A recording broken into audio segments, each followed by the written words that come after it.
Spent more than a few days in Indiana, and one name keeps coming up. There are Harrison high schools, Harrison townships, towns called Harrison, Harrison, Harrison, Harrison. But who was Harrison? Who was the man that was the territory's first executive, and just how much of a part did he play in constructing the foundation of the Hoosier state?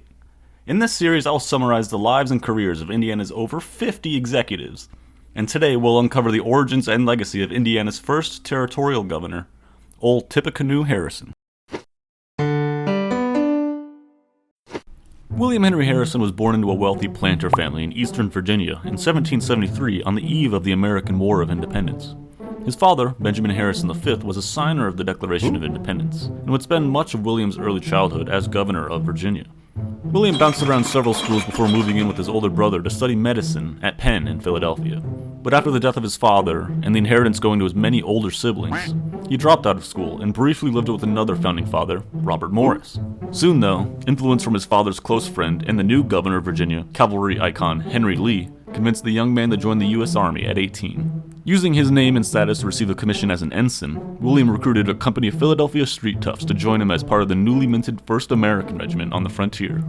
The U.S. Army at this time, though, was in a rough spot, and after the unceremonious disaster at the Battle of the Wabash, the newly christened Legion of the United States fell under the command of Revolutionary War icon Mad Anthony Wayne, and the young Harrison was promoted to be the general's aide-de-camp, writing orders and acting as Wayne's personal assistant. The Legion would redeem itself as Wayne and his 3,000 men would smash Little Turtle's rebels at the Battle of the Fallen Timbers in 1794, with Harrison distinguishing himself in the quick but fierce affray. So, with the threat of native resistance quashed for at least a few minutes, Harrison saw opportunity to make an impact on the new Northwest Territory. He resigned from the Army in 1798 and moved in with his new wife Anna along the Ohio River at North Bend, Ohio. He lobbied the Adams administration for an appointment to the new territorial government, being appointed Secretary of the Northwest Territory in 1798. He ran for the congressional delegate seat and won, being elected to the House of Representatives at age 26. With the population of the territory growing rapidly, Harrison was instrumental in the division of the territory into the new state of Ohio and the resulting Indiana Territory. Being seen as politically neutral as one could be at the time, 27-year-old Harrison was appointed governor of the new Indiana Territory in 1800 and was confirmed by the Senate in 1801. Called Indiana for its large population of tribes at the time, Indiana Territory comprised of several old French trading settlements and forts, a few Indian cities, and a whole lot of raw forests. American influence barely reached outside of the pockets of settlement around Vincennes and Clark's Grant, in today's Clark County. Arriving in Vincennes in winter 1801, he found the old territorial capital in a bit of a boom time, with many wealthy landowners from Virginia and Kentucky establishing slave-holding plantations along the Wabash River.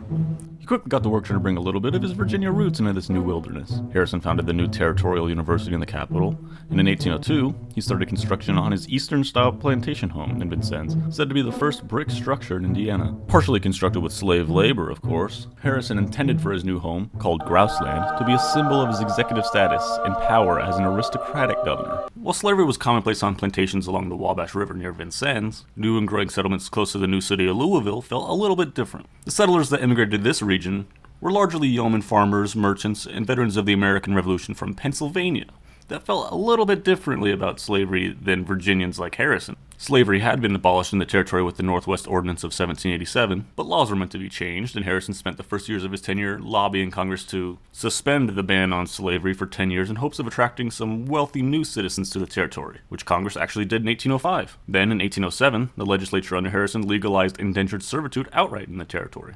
Harrison's executive honeymoon ended, though, in 1809 when the territory's population reached 20,000, and a popular referendum mandated the establishment of a new bicameral legislature elected by the largely anti-slavery populace. Adding insult to injury, that same year Congress created the new Illinois Territory from Mega Indiana, taking most of the territory's western marches and most of Harrison's slaveholding allies along with it. So from 1809 onward, political power would largely be held by the elected legislature and by anti-slavery Hoosiers living along the Ohio and Whitewater rivers. In 1810, the legislature outlawed indentured servitude again, and with each year elected men like Uncle Dennis Pennington, Davis Floyd, and Jonathan Jennings became more powerful as the governor's powers were stripped piecemeal. But one power that remained with the executive was negotiating with Indian tribes and the military defense of the territory. Several treaties after Wayne's victory ceded more and more land to American settlement, and discontent grew among the native tribes in the region with each year. A pair of Shawnee brothers named Tecumseh and Tenskwatawa, or the Prophet, had spent the several years prior denouncing these treaties to the disunited tribes and preached of their need for unity to combat American encroachment. By 1809, the brothers had mustered several hundred followers at their newly established city of Prophetstown near Mont Lafayette. From here they preached a religious revival and prophecy that would lead them to victory against the Americans and over the chiefs that had sold their lands, and the still angry British in Canada were all too happy to help them get back at the upstart Americans any way they could. They met several times in hopes of dialogue, including once at Grouseland in the summer of 1810, where Tecumseh demanded the nullification of the Treaty of Fort Wayne and the prevention of further cession of lands. Harrison, fond of the shit talk, insulted Tecumseh's cause, and both men would draw their swords on one another, leading to a fierce standoff between both men and their bodyguards. It was only on the pleas from American allied Potawatomi chief Winnemac that tensions were calmed and the party peacefully left Vincennes. So that went well. No surprise, tensions only continued to grow in the succeeding months. There were several murders of local Indians around Vincennes that failed to result in a guilty conviction, payments to the various treaty chiefs being raided by Tecumseh's raiding parties, and talks of British agents at Prophetstown stoked bouts of panic in vulnerable new Indiana settlements. Still, diplomacy remained open, but both sides began preparing for the possibility of conflict. But in 1811, Tecumseh traveled downriver to Vincennes again with his normal party of 25 or so companions to talk with Harrison in person, only with several hundred volunteers in tow alongside. Fearing the intentions of such a large party with the territorial capital, Harrison turned the delegation away. Perhaps it was a raiding party, or maybe a show of force, or really they were just gawkers following along. Regardless, the delegation being refused from the capital left little to the imagination for both Harrison and Tecumseh other than the inevitability of war.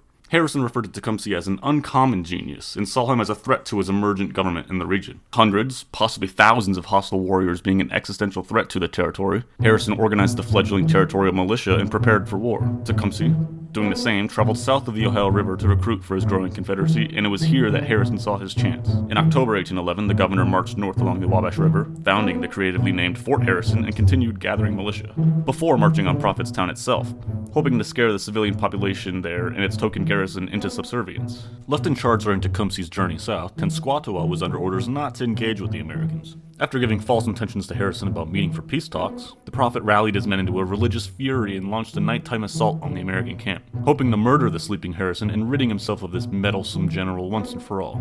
The ensuing Battle of Tippecanoe would lead to Tenskwatawa's defeat, however, and the complete destruction of Prophetstown by Harrison's army. Fights like this usually lead to more fights, and this was no exception. On June 1st, 1812, President Madison declared war on Britain for several different reasons, but the incitement of native attacks on Americans by the British in Canada via Tecumseh was among the most paramount. And it didn't go well at first. The British and their native allies defeated the American forces present, swept through and captured Detroit, and began raids in the northern Indiana and Ohio. Harrison was commissioned as a major general, all while still holding the office and receiving a governor's salary. He would do both, actually, for half a year before being heavily urged to resign from the office. Placed in command of reorganizing American forces, Harrison established Fort Meigs along the Maumee River and fought back a joint British-Indian siege before counterattacking through Detroit and into Ontario, ultimately leading to the Battle of the Thames in October 1813, killing Tecumseh and scattering his fragile confederacy for the rest of the war.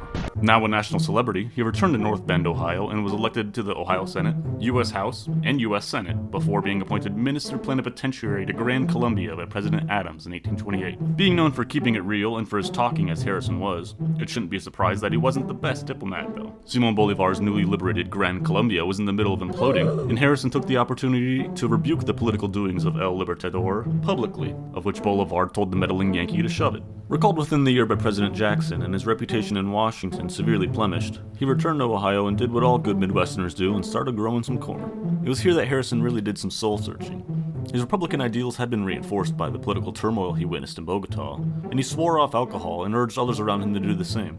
He became close friends with George de Baptiste, a free black barber and Underground Railroad titan from just downriver in Madison. Now, even the once stalwart proponent of slavery openly wished for an end to the practice.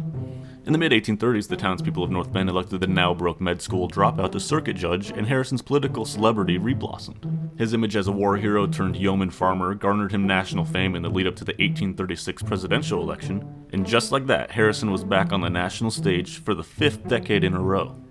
Seen as a hope to stop Andrew Jackson's Democratic juggernaut, the newly minted Whig Party nominated 4 regional candidates in hopes of siphoning enough votes to deny Jackson's chosen successor, Martin Van Buren, a majority in the Electoral College, and force the election to go to the House of Representatives. And if you too wondered how that was going to work, you're right. Van Buren easily gained the required amount of electoral votes, but it was Harrison that was a clear second place and popular draw among northern states. So when the election of 1840 came around and Old Kinderhook was drowning under the stress placed on his administration by the economic panic of 1837, it was Old Tippecanoe that was seen as the only candidate popular enough to possibly take down the unified Democratic platform. When Martin Van Buren's supporters attempted to besmirch the retired general as a backwoods Yankee yokel, Harrison leaned into it and the log cabin became the theme of his campaign.